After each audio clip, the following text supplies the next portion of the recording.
যাদের পাকা বাড়ি আছে, জমি জায়গা আছে, তাদের ঘর দিচ্ছে মমতা সরকার। এই প্রসঙ্গে কি বলবেন আপনি? দেখুন ভিডিওটি। এই কথাই তুলবো, এটা যে ঘর কেরম দিয়ে আছে, মাটির ঘর দেখে নেবে ঘর দিচ্ছে। এটা কেন দিচ্ছে?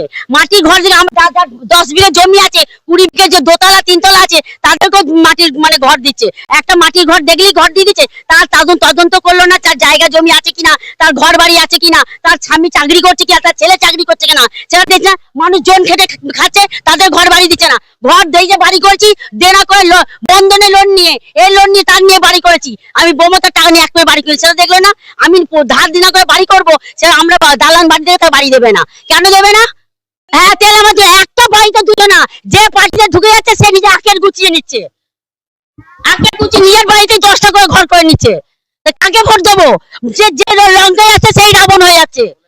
হ্যাঁ, আপনাকেই বলছি, প্লিজ একটা সাবস্ক্রাইব করে দেন, আপনার মঙ্গল কামনা করছি।